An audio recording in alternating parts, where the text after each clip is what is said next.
स्त्री का घर इमोशनल कहानी। आज की ये हिंदी कहानी स्त्री का घर थोड़ी सी इमोशनल है, लेकिन इमोशनल होते हुए भी इसका संदेश बहुत अनमोल है। आपकी आंखें थोड़ी नम करने के साथ साथ आपके दिल और दिमाग पर यह कहानी साफ छोड़ जाएगी, इसलिए इसे एक बार पूरी जरूर पढ़िए।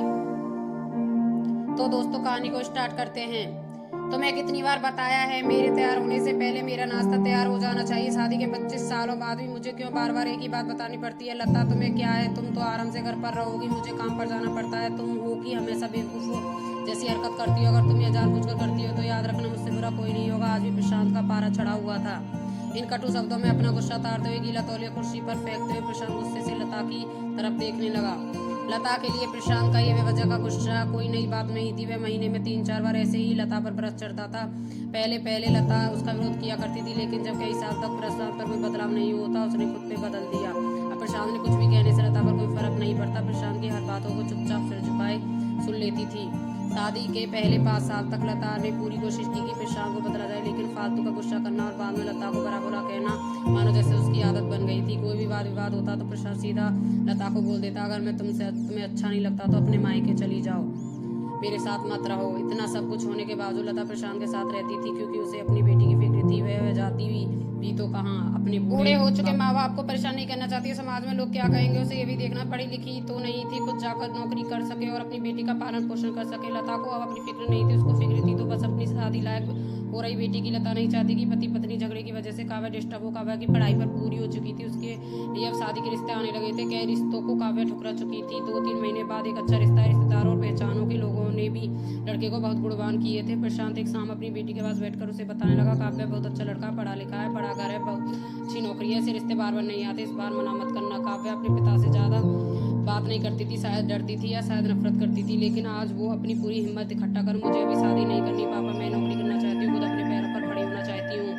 हाँ तो उसमें क्या बड़ी बात है? मैंने लड़के से बात की है, वह तुम्हें किसी बात के लिए नहीं रोकेगा। तुम शादी के बाद भी नौकरी कर सकती हो, वह तुम्हें नौकरी के लिए परमिशन दे देगा। प्रशांत बोला, मेरी नौकरी करना या ना करना उसकी परमिशन पर क्यों डिपेंड रहेगा पापा? काव्या ने पूछा। मैं कह रहा हूँ ना, तुम्हें किसी भी चीज की कमी नहीं होगी, वहाँ ऐसे रिश्ते बार बार नहीं आते, इसे ठुकरा मत, बहुत खुश रहेगी तुम वहाँ। प्रशांत बोला, पापा क्या मैं उतनी ही खुश रहूंगी जितनी मम्मी इस घर में खुश है? काव्या ने तंज कसते हुए कहा।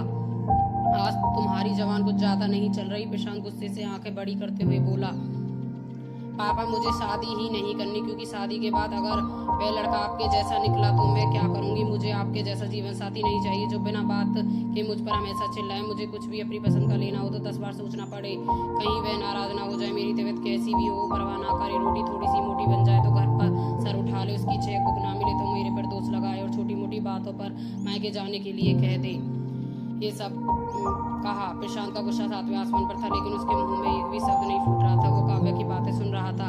काव्या उतना ही बोलकर चुप नहीं हुई। आज पहली बार वह अपने पापा के सामने इतना कुछ बोल रही थी कि पापा, आपने माँ के साथ हमेशा गलत व्यवहार किया, आप अपने ऑफिस का गुस्सा बिना सोचे समझे माँ पर उतार देते हो, कभी इस बात की परवाह नहीं करते कि उन्हें कैसा लगता है।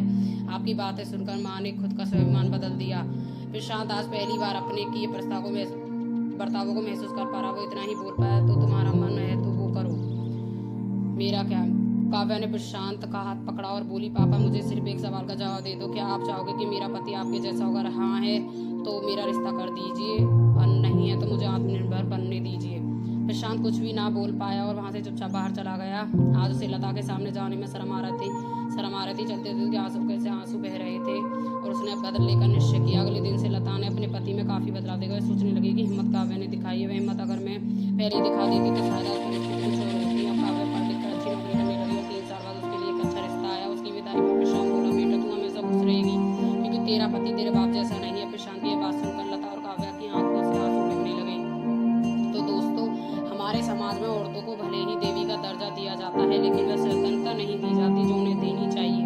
उन्हें बचपन से ही बताया जाता है कि वह पराया धन है। स्कूल से आने में देर हो जाए तो पिटाई मिलती है, मोबाइल पर बातें करते हुए दिख जाए, खिड़की से झाँकते हुए दिख जाए तो सब किया जाता है। माँ बाप का घर तुम्हारा घर नहीं है, पति का घर तुम्हारा जीवन में ताने दिए जाते हैं। एक दिन किसी के छोटे मोटे झगड़े में ससुराल वालों से सुनना पड़ता है कि इस घर को छोड़ दो और अपने मायके चले जाओ। अब आप ही बताओ दोस्तों, ऐसी स्त्रियों का सच्चा घर कौन सा है? आखिरकार वे किस घर को अपना कहे?